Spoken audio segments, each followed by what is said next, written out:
మొక్కజొన్న పంటలో మంచి దిగుబడి రావాలంటే అత్యంత కీలకమైన సమయం గింజ పాలు పోసుకునే దశ. ఈ దశలో చిన్న పొరపాటు జరిగినా మొత్తం దిగుబడిపై ప్రభావం పడుతుంది. చాలా చోట్ల మనం గమనించే సమస్య ఏంటంటే మొక్కలకు కావలసిన సమయంలో పోషకాలు అందకపోవడం వల్ల మొక్క తన పోషకాలను కేవలం కింద ఉన్న గింజలకు మాత్రమే అందిస్తుంది.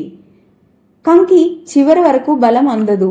తద్వారా గింజలు సన్నగా, వంకరగా లేదా పూర్తిగా నిండకుండా ఉంటాయి. దీనికి ప్రధాన కారణం ఏంటంటే ఈ దశలో పంటకు సరిపడా నీరు అందకపోవడం లేదా తెగుళ్లు ఆశించడం వల్ల మరియు ముఖ్యమైన పోషకాలు అందకపోవడం వల్ల ఈ సమస్య ఏర్పడుతుంది.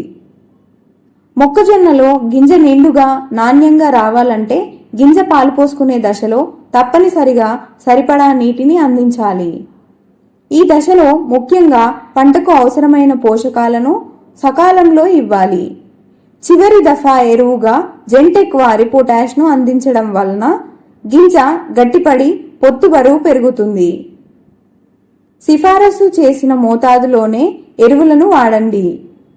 ఈ దశలో పెట్టే చిన్న శ్రద్ధే మీ పంటకు సాధారణ దిగుబడి నుంచి అధిక లాభాల పంటగా మార్చుతుంది.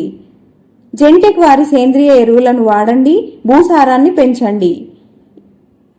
ప్రోడక్ట్ గురించి మరిన్ని వివరాల కోసం మా కస్టమర్ కేర్ నెంబర్ను సంప్రదించండి. ఈ వీడియో నచ్చినట్లయితే లైక్ చేయండి, షేర్ చేయండి. మా ఛానల్కు సబ్స్క్రైబ్ చేసుకోవడం మర్చిపోవద్దు.